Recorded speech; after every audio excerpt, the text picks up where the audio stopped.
Yo, yo, yo. Back again with another video. We here. So in this topic, we're still going to go in the book of Revelation, but we're going to talk about the different events as far as wars. So as I believe, I talk about it all the time, a lot of your favorite teachers, famous teachers, or, whatever you want to call them, when they read the book of Revelation, they be getting a lot of things confused, a lot of things mixed up, and they also skip over a lot of things, and they also don't like to look at details because they follow traditional teachings that's been passed along decades after decades. But we understand in Daniel 12 verse 4 that seal up these things until it's time. So you got to understand, you may have heard traditional teaching from this set of prophecy back 60 years ago, but now when we're actually getting to those relevant times, there's more things, that's been unsealed, so you're going to say that, I would say that, of course, there's always a few people, that God choose, because of spiritual gifts and things like that definitely have wisdom on certain places. But as far as with everyone knowing this particular truth at once, that is because the time here is relevant. You understand? So just because you haven't heard something before, don't take it as, you got to go to scripture for it. And just with, I'm not going to get too, psychological and conscience and all that mental stuff. But I'm just saying, your people, I'm just trying to put it nice to you in the bluntest way I can, that, the people that you look up to when it comes to the book of Revelation, that's the that's their kryptonite. And, for me right now, I want to dive into all of these topics. I talked about the seals. I talked about the 144,000. I talked about Revelation 12. Let's talk about these different wars. And guys, we're going to start off from Gog and Magog. Guys, listen. Gog and Magog, okay, the story of this is that, Gog and Magog, who could be Russia, will invade Israel, right? So they say that Gog and Magog is the war that brings Jesus' second coming. That this is what stars the Armageddon. That Gog and Magog, okay, or Russia, who many people compare to Russia, or anyone else, is going to step on Israel doorstep in this time of day and invade, and then that's when Jesus comes and, overthrow. Well, let's go to the Bible for this. We're going to go to Revelation 20.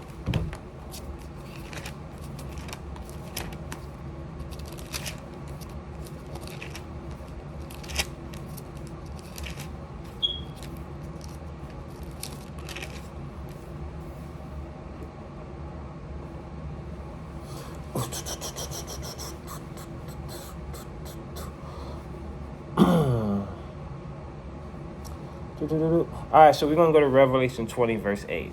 All right, it reads, "And shall go out to deceive the nations, which are the four quarters of the earth, Gog and Magog, to gather them together to battle, the number of whom is as the sand of the sea."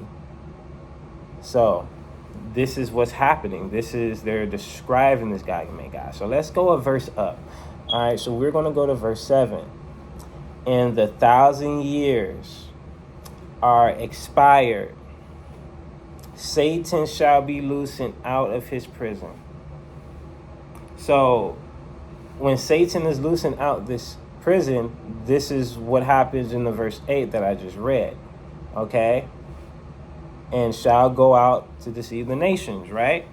So you got the settings, okay? You got the spark, to spark the fire, what I'm saying? Because, Satan is loosening out his prison. So, that is like the start of something. And then, and he goes out to deceive the nations, what I'm saying? So so you got the settings and you got everything else. So what is the settings? Well, it's letting you know that, guys, this Gog and Magog thing, it's not even in our time of day. Understand? It comes after the millennium, guys. So when Gog and Magog pull up on Israel or whatever, it's not in this time of day. They're going to do it after the 1,000 years are over. You know what I'm saying? And you got to understand, like, the 1,000 years is going to be complete. We don't even know how long after the 1,000 years it takes after Satan is loosened from his prison to deceive the nations. That might take Satan another 500 years. You understand? So we don't even know how, with the timeline and stuff, how things going to go. But because of settings, we understand that this Gog and Magog is not even in this time of day. So we need to conclude one thing, guys. If you're saying Russia is Gog and Magog, well, then you're wrong, since we understand that Gog and Magog is after the 1,000 years are over. So we need to understand that if you want to include Russia into Bible prophecy, you need to pick something else. All right? And we're going to get to all that. So we're going to, go to Ezekiel 38, your famous Gog and Magog stories, And we're just going to look at small little clues,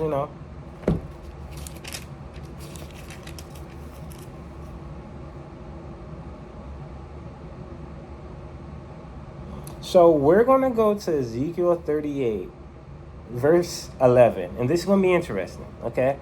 And thou shalt say, I will go up to the land of unwell villages. I will go to them that are at rest, that dwell safely, all of them dwelling without walls, and having neither bars nor gates. So guys, the ones who saying this is the Gog and Magog, if we go up to verse 10, that said the Lord, it shall also come to pass that at the same time shall things come unto thy mind, and that shall think an evil thought. Okay, so remember, Satan is deceiving, all right, when he come out, and they're getting these evil thoughts. And as I already read, thou shalt say, I will go up to the land of unwell villages, and I will go to them that are at rest, that dwell safely, all of them dwelling without walls, and having neither bars nor gates. Guys, this sounds like the peace millennium, guys. There ain't gonna be no war in the millennium, guys. So no wonder why there's no bars, no gates, no anything. He's just gonna pull up on us when we ain't got nothing. Like, you know what I'm saying? We don't got nothing to defend ourselves. There's no need to. You understand? Because they're in the 1,000-year millennium. So this Gog and Magog thing, y'all guys got it wrong. You just simply got it wrong, okay? And if we even talk about it said that the number of them would be like the sand of the seas or whatever. So if we go up, let me see.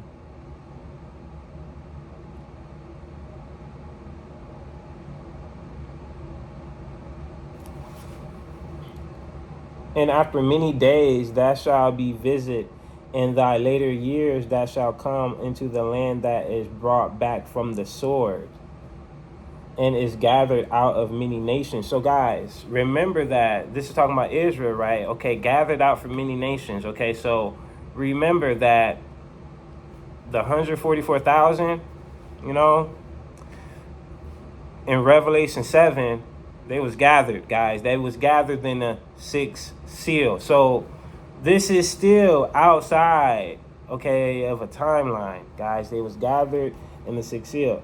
So it's gathered out of many people against the mountains of Israel, which has been always waste, but is brought forth out of the nations, and they dwelt safely in them. So, this is, it's kind of, it's not referencing Revelation 12, I would say, but it's similar to that, you know what I'm saying? Because, the woman dwelling safely, but you can even go to Isaiah 35 of how, the land was a waste, but it came up, to be this, Garden of Eden type thing. But So, you got two clues here. So, you got the quantities, gathered out of many people against them, that shall ascend and come like a storm, that shall be like a cloud to cover the land, and all thy bands and many people with thee.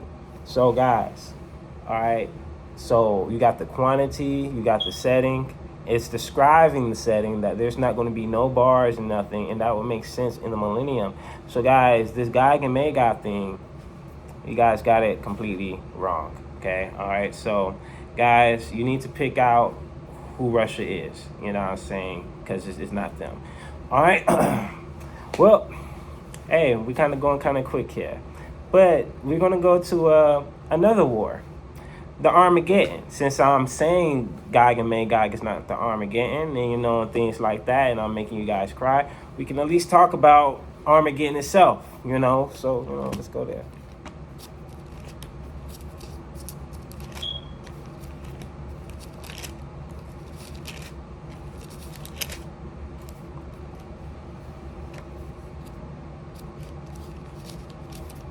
So we're gonna go to Revelation 19. So when we start at verse 11, and I saw heaven open, and behold, a white horse, and he that sat upon him that was called faithful and true, and in righteousness he doth war, and he does judge and make war. His eyes were a flame of fire, and on his head were many crowns, and he had a name written that no man knew, but he himself. And he was clothed with a vesture dipped in blood, and his name is called the Word of God. The armies which were in heaven followed him upon white horses, and clothed in fine linen, and white and clean. And out of his mouth goes a sharp sword, that with it he shall smite the nations, and he shall rule them with the rod of iron, and he tread the winepress of the fierceness and wrath of God Almighty. And he hath his ventures in on his thigh a name written, Kings of Kings and Lords of Lords. And I saw an angel standing in the sun, and he cried with a loud voice, saying to all the fowl that fled in the midst of heaven, Come and gather yourselves together unto the supper of the great God, that ye may eat the flesh of kings, the flesh of captains, the flesh of mighty men, and the flesh of horses, and all of them that sit on them, and the flesh of all men, both free and bond, both small and great. And I saw the beast and the kings of the earth and their armies gathered together to make war against him that sat on the horse and against his army. And the beast was taken, in him the false prophet that worked miracles before him was, with which he deceived them that had received the mark of the beast, and that worshipped his image.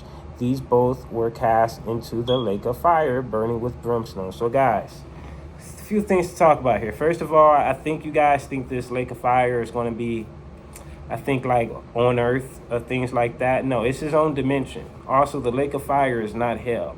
All right, so let's think of hell. You got a lot of people saying that, hey, I ain't scared to go to hell. If I go to hell, whatever. Well, this is because a lot of your, I'm not going to mention it, not going to go into too much conspiracy stuff, but it's obvious stuff if you are a Christian Bible believer, that, guys, most of these people had got the same deal that Jesus had in Matthew 4. Just simply, if we're just going biblical, you know what I'm saying, and comparing it to modern day times, yes, Satan was basically asking Jesus to sell his soul. It literally happened in our faces, Matthew 4 or whatever. Now, depending on how that goes, now that is when you start to watch a bunch of videos and things like that. That is on your time, not mine.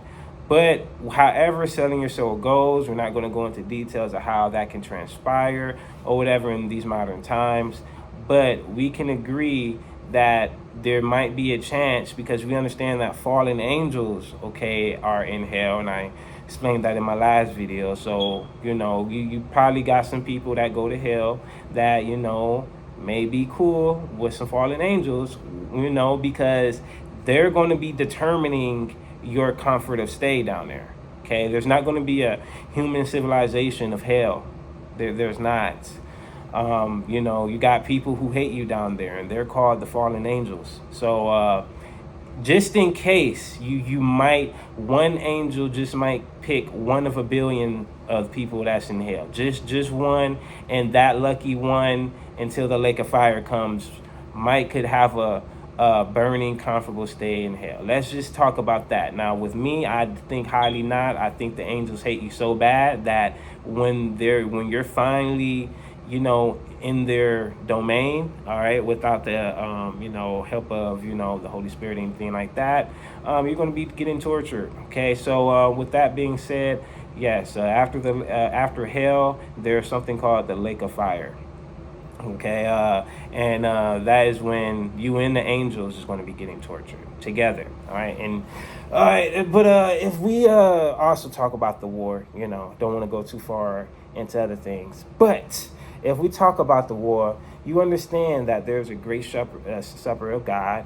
That all the birds gathered to take to eat the kings, the generals, the captains, the mighty men, and all them. That is because the war happened. Remember that the beast, okay, was just the Antichrist and false prophet, guys, had gathered themselves up, okay, against Jesus, okay, against this guy on the white horse. Okay, it said that his name is called the Word of God. So John 1, we understand that this is Jesus.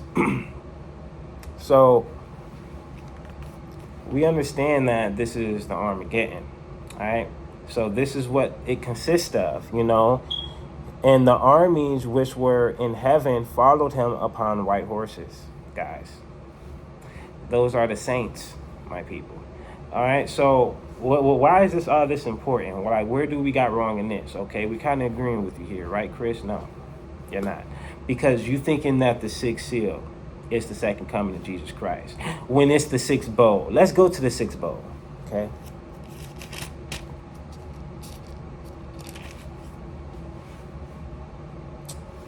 So if we go to Revelation 16, verse 15, behold, I will come as a thief. Blessed is he that watch and keep his garments, lest he walk naked, and they shall see his shame. And he gathered them together into a place called in Hebrew tongue Armageddon.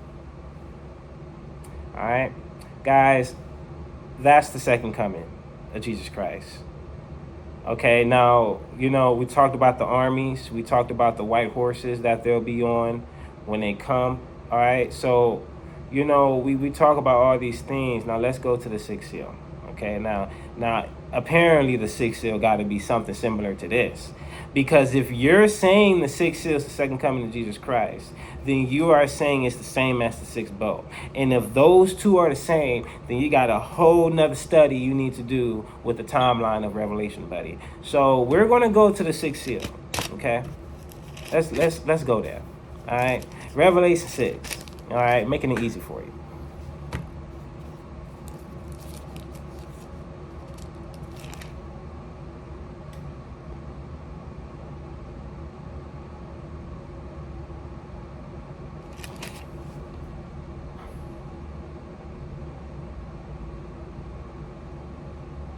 Okay, let's start from Revelation 6, verse 15. And the kings of the earth, and the great men, and the rich men, and the chief captains, and the mighty men, and every bondman, and every freedman hid themselves in the dens and in the rocks of the mountains, and said to the mountains, rocks, fall on us, and hide us from the face of him that sitteth on the throne, and from the wrath of the Lamb. For the great day of his wrath is come, and who shall be able to stand? All right, so just read two verses. So what is the first difference, okay, with verse 15 of Revelation 6? Well, they're hiding from Jesus. They're hiding from him now. Remember when we read in Armageddon, they was gathering for war. They was ready. They was preparing. Oh, that's why, because they was in this situation before. You understand? So when they see Jesus in the sky, we're going to talk about that in a second. They never seen that before. They was scared as crap. So, you know what I'm saying? Guys, they was scared around this time. You understand? They was scared. They wasn't about to war with this man. They was not. At this time, they was not ready. This is not Armageddon, my people. Okay, it never was. But if we go on to verse 16, and said to the mountains and rocks, fall on us and hide us from the face of him that sit on the throne and from the wrath of the Lamb. Guys, you tell me one time, one little inch, okay, did we hear about seeing any thrones, okay, in Revelation 19? Did we hear anything about thrones? Okay, stop, all right? Now let's come back here to Revelation 6, verse 16. Guys, do we hear anything about horses, my people? Do you hear anything about horses in the verse I just... So, they're completely two different settings, okay?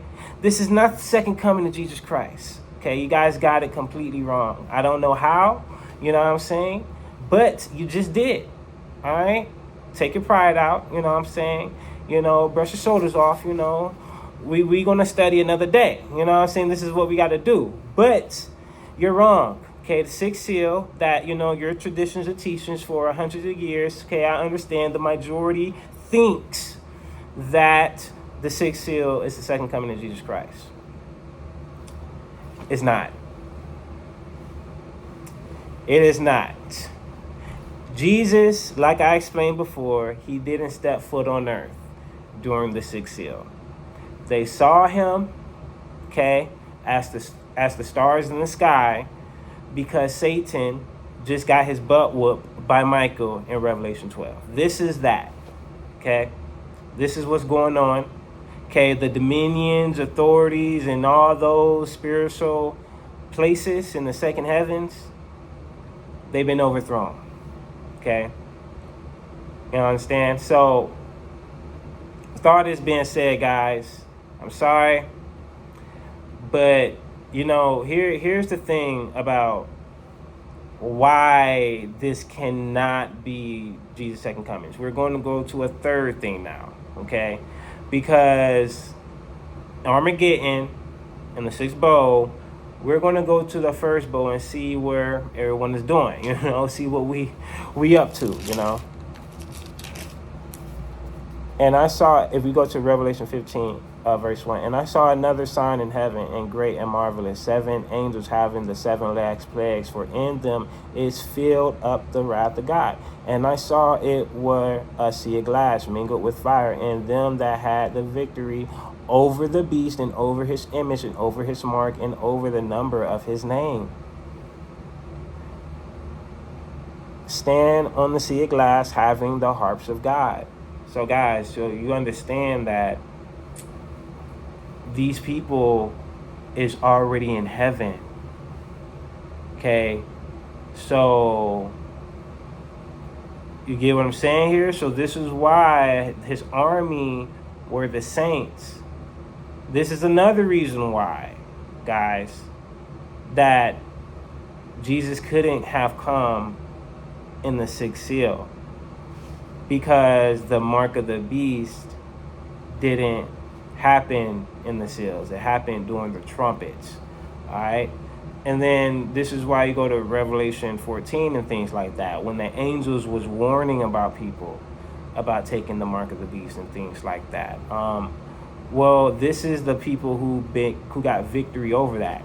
And we understand that Paul said in the last trumpet in 1 Corinthians 15 that it's going to be the last trumpet, all right, when everyone, all right, gets raptured, basically. All right, so this is what people miss out on. So, guys, first of all, when Jesus comes back, there shouldn't be a believer on earth. You get what I'm saying? You got to get what I'm saying, right? Guys, when Jesus comes back, it's it. When Jesus steps foot on this earth, if you're not with him, you're against him. This is the time he's coming back. This is why he cannot come in the sixth seal. He wouldn't be coming. If he just come out of nowhere by himself, which the sixth seal is basically saying, on a throne, coming on earth, guys, no, it's not how it's happening. When he steps foot on this earth, he's going to be a warlord, okay? He's going to be with an army. He's going to war with everyone on earth. Everyone. There is not going to be a believer, because we already had victory over the mark of the beast about time this happened. So that's another reason why the sixth seal cannot be him. You know? So, so now we're going to go on to another war. We're going to talk about Babylon, people. Y'all ready? So, people think Babylon is many things. I already made a video about this, but, I'm going to do it. This is all freestyle, by the way. This is nothing is rehearsed here. But anyway, we're going to talk about Babylon. Listen, people think that Babylon is Rome. People think Babylon is not even a nation, which is why people call the woman in Revelation 12 the church, because they don't understand that the woman is talking about a city in the book of Revelation. Okay, so we're going to go to that, so we're going to go on how this woman gets destroyed. Okay, we're going to go to Revelation 17 at verse 17. For God hath put in their hearts to fulfill his will, and to agree and give their kingdom unto the beast, until the words of God shall be fulfilled. And the woman with thou sawest is that great city, okay, which reigned over the kings of the earth. So we go up to verse 16. In the 10 horns which thou sawest upon the beast, these shall hate the whore, and shall make her desolate and naked, and shall eat her flesh, and burn her with fire. So guys, the 10 horns is like 10 nations, guys, all right? 10 horns is going to come to this woman, make her desolate and naked, and shall eat her flesh, and shall burn her with fire. All right.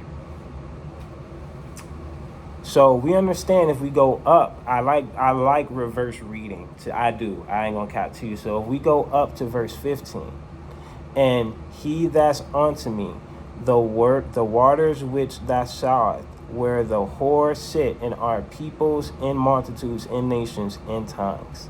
So guys, this woman, Babylon, remember in the ancient Babylon was around like 4 different seas around this area or whatever. So Babylon was always known to be around water, okay? So also this Babylon currently, because this is our prophecy here, and if you want to say, oh, this happened already, you tell me. We're going to go down to descriptions, and we're going to see clearly this haven't happened yet. So we're trying to figure out who this Babylon is in this time of day. Some people want to say this is false religion, which we just read in verse 18. It's a great city. So it's a physical city. It's a nation. It's so much of a nation that the 10 horns is trying to burn her with fire. All right. So they're going against, that you can't burn false religion with burnt fire. Okay. It's not going to happen. All right. If we go to Revelation 18, and after these things, I saw another angel come down from heaven, having great power, and the earth was lightened with his glory. And he cried mightily with a strong voice, saying, Babylon the great is fallen, and is become the habitation of devils, in the hold of every foul spirit, and a cage of every unclean bird. For all nations have drunk of the wine of the wrath of her fornications, and the kings of the earth have committed fornications with her. And the merchants of the earth are waxed rich through the abundance of her delicacy. And I heard another voice from heaven saying, Come out of her, my people, that ye not partaker of her sins, and that ye receive not her plagues. For her sins have reached on to heaven, and God hath remembered her iniquities. Reward her, even as she rewarded you, double double unto her double according to her works, in the cup which she has filled to her double. How much she hath glorified herself and lived deliciously, so much torment and sorrow give her. For she hath in her heart, I will sit a queen, and I am no widow, and shall see no sorrow. Therefore her plagues come in one day, death and mourning and famine, and she shall utterly burn with fire. For strong is the Lord God who judged her. The kings of the earth who have committed fornication and lived deliciously with her shall bewail her and lament for her when they shall see the smoke of her burning, standing afar off for the fear of her torment, saying, Allah, alas, the great city Babylon, the mighty city, for in 1 hour is that judgment come, and the merchants of the earth shall weep and mourn over her, that no man buy their merchandise anymore. Thy merchandise of gold and silver and precious stones and of pearls and fine linen and purple and silk and scarlet and all thy wood and all matter vessels of ivory and all brass and iron and marble and cinnamon and odors and ointments and frankincense and wine and oil and fine flour and wheat and beasts and sheep and horses and chariots and slaves and souls of men. Okay, guys, I hope you guys are paying great attention, because you know I'm not about to let y'all slide with none of this. But I'm just going through the verses for y'all, because I know, that's what y'all want me to do. Y'all want me to hush up, but I'm not about to hush up after this. But and the fruits that the soul lusted after are departed from thee, and all things which were dainty and goodly are departed from thee, and thou shalt find them no more at all. The merchants of these things which were made rich by her shall stand afar off for the fear of her torment, weeping and wailing, saying, Alas, alas, the great city that was clothed in fine linen and purple and scarlet and decked with gold and precious stones and pearls. For in 1 hour so great riches is come to naught. And every shipmaster and all the company in ships, sailors, and as many as trade by sea, stood afar and cried when they saw the smoke of her burning, saying, What city is like unto this great city? And they shall cast dust on their heads and cry, weeping and wailing, saying, Alas, alas, the great city, wherein were made rich all that had ships in the seas by reasons of her costliness. For in 1 hour is she made desolate. Rejoice over her, that's heavens, and that's holy apostles, prophets, for God has avenged you on her.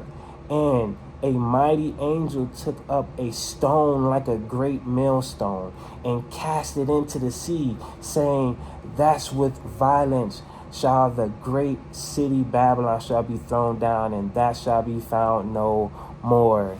And the voice of harpers, musicians, and of pipers and trumpeters shall be heard no more at all in thee, and no craftsman of whatever crafts he be shall be found any more in thee, and the sound of a great millstone shall be heard no more at all in thee, and the light of a candle shall shine no more at all in thee, and the voice of the bridegroom and the bride shall be heard no more at all in thee, for thy merchants were the great men of the earth, for thy sorceries were all nations deceived. In her was found the blood of prophets, saints, and all them that were slain upon the earth. That's a handful, isn't it? So you know what question we're about to get to. What city could this be in this time of day? This is what we're talking about here, guys. So we heard a lot of things that this city is going to get destroyed in 1 hour. So before we even talk about what this could be, okay, how can, and we understand that nations is going to do this destruction to her, but it's from the wrath of God. but he is using nations, okay, in this time of day, the 10 horns to burn her with fire, and this is how destructive it's going to be. They're going to make this city desolate in 1 hour. So let me make this more simple for you. The 10 horns, okay, so in modern day times, in the end times, the times that we're in, supposedly 10 nations or whatever nations, okay, are going to make a major great city desolate in 1 hour. Okay, that is nukes, my brothers and sisters. Guys, this is talking about World War III. This cannot be talking about nothing else, guys. So now we're going to describe of how people can fit Rome into all of this. Guys, who is Rome beefing with? Let me know. Let me know. Who is Rome beefing with? Nobody. Is Rome ready to go to war? Is Rome a great city? Guys, it said, for in 1 hour so great riches is come to naught, and every shipmaster and all the company and ships and sailors and as many as trade by sea stood far off, and cried when they saw the smoke of her burning, saying, what city is on to this great city? Guys, if Rome gets destroyed today, are these ships, with all these merchandise on them, are they about to be like, dang, we ain't about to get no money tomorrow? No, they're not. You know why? Because there's many countries that do way more than Rome. If Rome is even involved in that, I doubt it. But this is just a clear example of how this is clearly not talking about Rome. All right? So, you know what I'm saying? And, okay. You're saying Rome is currently buying more than a lot of other countries right now of merchandise. You think, so Rome economy is just booming, right? This is what's going on? This is what you're saying? So guys, let's start with the clues. It's not false religion. Okay, it's not Rome. Okay, no nation right now is so furious at Rome that they're going to nuke Rome. They're not. They're not. So guys, this great city, okay, this great city. Let's try something here. We're going to try to compare this to America. Let's try that. I mean, think about it. In the voice of harpers and musicians and pipers and trumpeters, and that shall be no more in thee, and no craftsmen, and don't that sound like the music industry? Is that not the music industry? I mean, they call these verses is clearly calling this city the great city, and then they're mentioning harpers, musicians, pipers and trumpeters. In this modern day time, okay, what is somewhere great, what I'm saying, that all these musicians come from? So you got the musicians, you got a great city. All right, this is in 70 AD. So when we talk city, okay, I don't think they mention states in 70 AD. So when we talk cities, we got to talk from biblical times to modern times, okay? So great city, country, whatever, okay? Musicians, this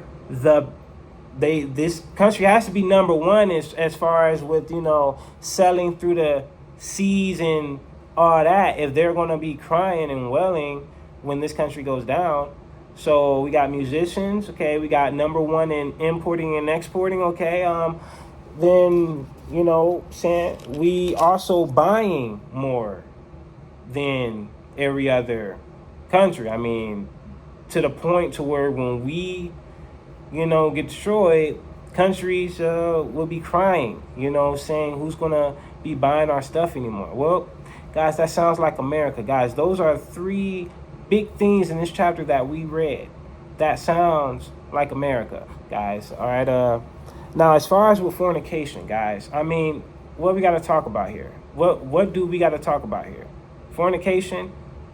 You know how many abortions we done did since 1975, and we're documented. Like we're documenting 100 million abortions, guys. Okay. Now, of course, unfortunate situations happen with those, but many of those situations was just clearly they didn't use the condom. All right, we just as much. We don't want to go too slight. We don't want to go too, we don't want to make mockery of anything as far as this, because a lot of major things and serious things happens, to make causes of abortions. But there are many cases to where, just responsibilities and priorities just wasn't in line. And when, stuff hit the fan, the decision was, as we are speaking of right now. But anyway, that don't stop there as far as with fornications, okay? You got crazy numbers of abortion, okay? All right. Then you also got, this country had revenued $1 billion of pornography, okay? We're just sick, okay, I should say. All right, with that, most of your pastors out here, 50% is caught with, pornography, another 30%, child molestation. So it's we get sick. All right, I mean, if we just look at Hollywood in general, I mean, we look at the music, we look at the movies, look at the content of everything. That's all fornications. If you want to talk about sex before marriage, I mean, that's fornication. So it's whatever there. I mean, if you want to talk about the divorce rates in America, that's fornication. I mean, we could go on a list, and I don't want to be too judgmental because, we all sin. You know what I'm saying? It's for us to, get ourselves together. But, we're just naming things to compare to Revelation here. Okay, don't get mad at me. Don't get mad at the messenger. I'm just reading and doing some comparing. It's innocent. Okay, I'm not trying to make you cry or anything like that. I'm sorry. But so we get on, we done talked about, the different trade routes, the different trade methods that, America use. And I believe Navy is our strongest suit. I could be wrong. I just thought that the Navy was U.S. strongest suit. It could have been Air Force, but I thought that was the UK. I could be wrong, whatever. But nevertheless, when it comes to money, we are on them seas all day. And let's talk about the Revelation 17 verse 15. The waters which thou sawest where the whore set are peoples, multitude, nations, and tongues. Guys, so now we understand that very obvious that America is completely surrounded by water, okay? All right, and that's what, that is why we never been invaded before and things like that. All right, and this is why nukes is very important for our enemies to use or whatever. But also, guys, so America, okay, which I explained, which is basically like a modern day Egypt. So I guess, a lot of black people said that, Egypt was black. Well, do, okay, you may got something there if we're talking about thousands of years ago. But guys, Egypt was like America, okay? Egypt was the most educated place in this time, okay? It was, the most modern civilization of all the civilizations in that time, okay? Everyone will go there for travel. Guys, if you guys are catching my drift here, everyone will go to this country, okay, to get a better life. We're talking just modern day Egypt here. Well, guys, that is what America is. So when you say that Egypt was a certain race, no, okay, it may be dominated by that, but as far as how many people comes in, everyone was passing through Egypt. All countries. Egypt was just that place. Okay, just like America is, the most educated, the luxury living, the dream. All other countries want to come here to America. That is all they want to do. And that's what Egypt back in that time. So this is what it talks about in Revelation 17 verse 15. You got all different people, multitude, nations, and tongues. You know what I'm saying? Because that is what America is. You know what I'm saying? America is the most diverse place in the world. Okay, that same thing for Egypt back in this day. So but basically what I'm saying here, guys, is that we're gonna go to we're gonna go to Jeremiah. Okay, 51. Okay.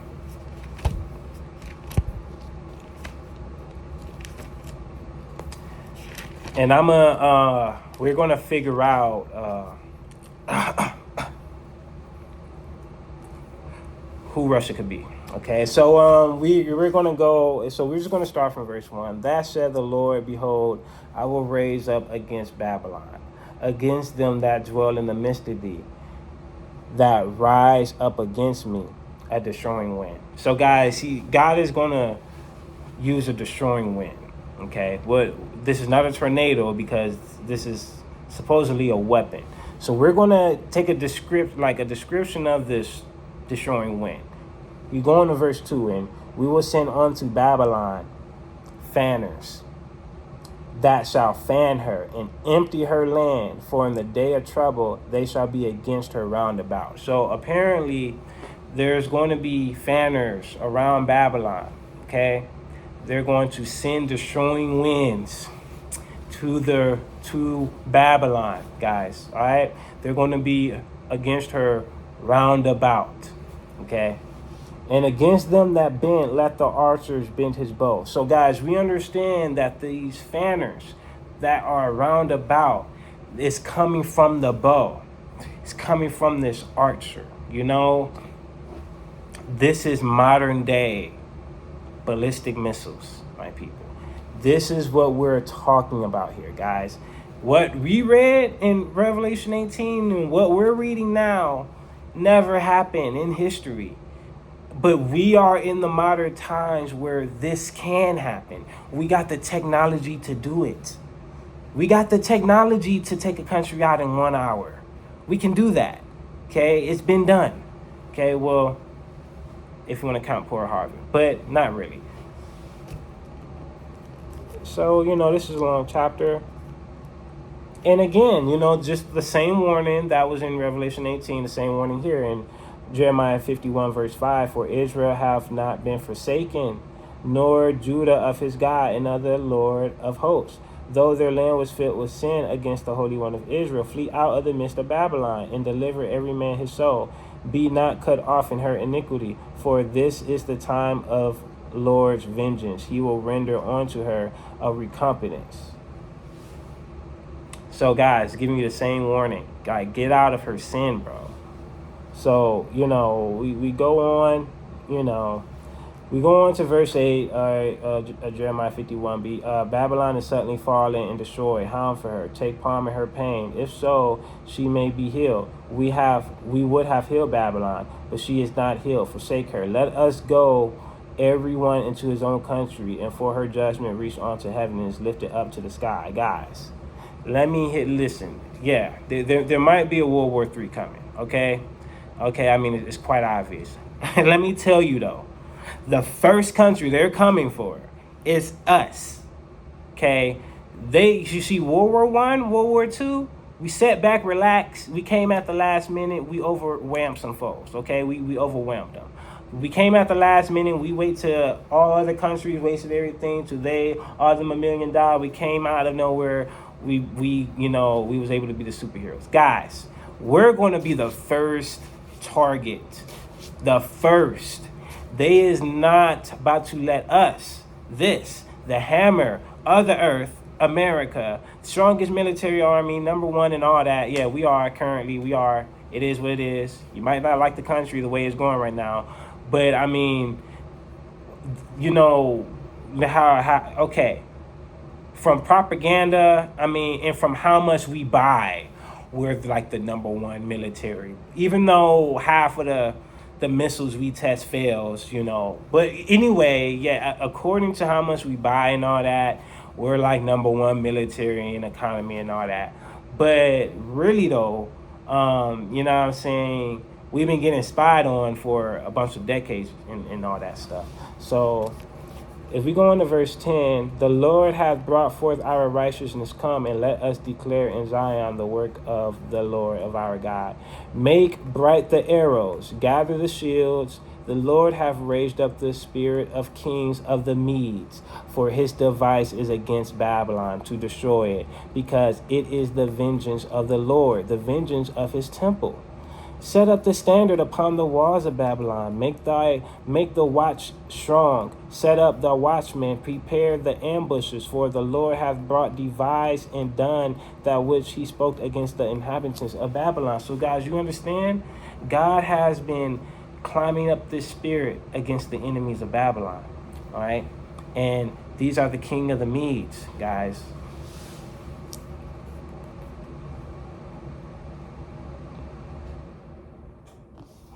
You know what? I think I'm going to just stop there, guys. Listen. So you got Sodom and Gomorrah, all right? They got destroyed for fornication, guys. God sent fire for them, fornication. Some angels, went to go with Lot to get Lot. No, the angels went with Abraham to go get Lot or whatever, and the angels have formed themselves into, humans and whatever. Well, guys, there was a group of people ready to rape, the angels, or whatever. And, the angels had to blind all of them. The men came up to yo, who's this right here? This your man's? Oh, well, hey, tell me to get his number. That's the type of stuff they was on. You know what I'm saying, at that particular time. So they were like, all right, God grabbed Lot. All right, well, God sent his angels to grab Lot and his family. You understand? And then, fire and brimstone came on to Sodom. All right, so now we talk about Egypt, okay? All right, just Babylon and Jeremiah, in the time of Jeremiah, Babylon in captivity. So we got the destructions there. Now, what sin did Babylon do to get the destruction for, Cyrus the Great to come at Babylon that God brought? They had captivities of slaves, just like we read in Revelation 18. Remember that this Babylon had slaves and souls of men. Well, Babylon in 500 BC and 550 BC, they had captivity of Judah. Okay. So we got slaves, okay, we got fornication, okay, that these are two separate events. Now let's talk about, destroying Israelites themselves, the nation, of them that God, put on his own people.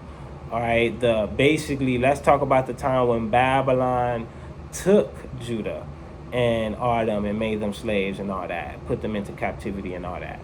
Well, we started to go into pagan practices. One of them was killing their kids. Yeah, that was one of Judah's main sins. It was killing their kids, for following other gods and things like that.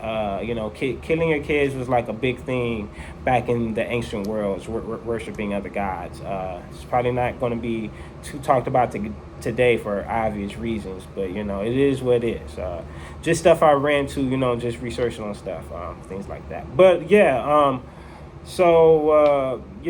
that's one of the reasons. They also fell into a lot of different practices across the world and different traditions, and stuff like that, as far as celebrating different holidays. They've stopped celebrating the Passover, the Sabbath, and the new moon, and all that. I don't think they had a Passover back then, did they? I think they did. I could be tripping, but whatever. But basically what I'm saying is that, guys, America fits every city that got destruction into one. Every city that God destroyed in the Bible, every reason, America fits all of that in one. In one. Guys, America is over. Our economy is already over. It's been over. That's coming down. You see, the thing about God, you know what I'm saying? He just does stuff when he does stuff at the level to where it needs to be. He gets so much involved to where it needs to be, but he really don't want to get too much involved. He really want us to let it flow. So back then, he himself, sent brimstone and fire. Because, it was all the way back then, Sodom and Gomorrah, how far is the next country from them? You know what I'm saying? Who they're beefing with? What economy do Sodom and Gomorrah really got? You know what I'm saying? So, and you think of, all the judgment, in Israel or whatever. All right, no, in Egypt, when he took the Israelites out of Egypt. Well, again, he did that himself. He made everything dark, you know what I'm saying? He sent an angel, you know what I'm saying? He brought fire down to Egypt. He did all that, you know what I'm saying? But now he don't got to do that no more. Everyone got the technology for the fire. Everyone already hates each other. Everyone already want to kill each other. They already want to do the worst things to each other, as if, they got the judgment of God on their hands or things like that. Well, God is just like, okay, well, listen, I'm going to send the Spirit on you, you know what I'm saying? You're going to do what I tell you because, I'm God, I'm going to just guide your hand to press that nuke button. All right, that's all. Well, guys, that's basically what he's doing, guys. He's using this as a form of judgment. Guys, listen, what does this mean? Well, if the war is coming, there's nothing I can do. It is what it is. I just got to live life. I just got to get right about that. That's exactly, I'm at the same spot right now. I'm going to still do me, I'm going to still do my 9 to 5, and, I'm going to still do me. You know what I'm saying? I'm going to still, pursue what I want to pursue and things like that. I'm just letting you know what's going down. That's all I'm doing. I'm not really caring about, all that. You know what I'm saying? I understand that, it makes you not want to be involved in current news and current things like that, or you don't want to think about these certain things. But this is just letting you know that, you still got a way, and that is through Jesus Christ. You can be like, oh, well, listen, let me tell you, everyone come to Jesus for different reasons. Not everyone go through a church and do it. I don't go to church like that. You know what I'm saying? But I tell you, if someone from church every Sunday just come on and slap their Bible on the table and said, let's have a discussion, there wouldn't be a long discussion. And that's just because they just want to hear the pastors and, walk out. Walk out the Sunday service. Don't read the Bible. And then also their pastor only talk about certain topics anyway to get money in his pockets. That's usually how it goes anyway. So you got to understand that, you got to trust in Jesus. This is all it is. And that's what I'm doing. Guys, we can already die tomorrow. We don't need World War III for that. You know what I'm saying? We could get ran over by a car when we're following all the street laws. It can happen. It can happen. What are you talking about? We can be driving on the streets right now using the speed limit, and out of nowhere, that car hit that car hit the left. It hits you. You go over. It can happen to any of us. Guys, we can go to a car. Someone's trying to rob us. We try to fight away the gun shoot us. This stuff can happen any day. We're never promised. You want to give your life to Jesus? That's fine. Okay, that's fine. You can still die tomorrow, though. That ain't changing nothing. And I agree to that. You can still die tomorrow. You know what I'm saying? You know what I'm saying? You want to give your life to Jesus? Listen, this is coming from a person who gave his life to Jesus, guys. Who loves Jesus, who wants to be like him, guys. If you want to give your life to Jesus, now I got a lot of stuff I need to deal with. You know what I'm saying? I'm not no church going lucky guy. I barely even have friends to discuss this stuff with and things of that nature. But, you know what I'm saying? If you want to give your life to Jesus, bruh, I'm going to tell you like this. Get ready to go to war, okay? Because ain't nobody about to like you. Let's get it that clear, all right? It's literally the narrow road. You know what I'm saying? It is literally that. You know what I'm saying? That is no exaggeration. So you're going to have all the spiritual entities coming at you. Now, if you do Buddha, you do some new age stuff, you do that, you're going to have a lot of positivity in your life. You know, law of attraction, hey, I hand it to you. You know what I'm saying? Hey, good for you. But if you about that life and you really about your soul, you might as well just go to Jesus, bro. I mean, your man's, you know what I'm saying, he died, you know what I'm saying, he came back to life, and he put the salvation thing on the table. All right, and I guess people think that, oh, well, you know, if I give my life to Jesus, I say he's Lord, I'm already saved. Well, no, talked about that in my other video. It's not that easy. But he did put it on the table for you at any time. It's just your choice to accept it. All right, now, by second nature and by desire of flesh, you can put it back on the table without you intentionally doing it. I'll just say it like that. Because of desire of flesh and second nature. Okay?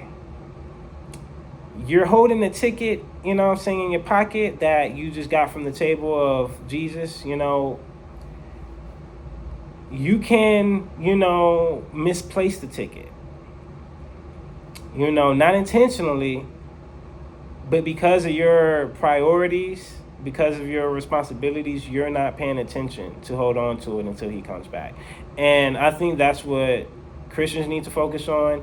And for you new ones out there, you know, who haven't decided, I'll just say, you know, at the end of the day, bro, you're going to see him, you know, you're going to see him anyway. So I just want you to see him first before he sees you.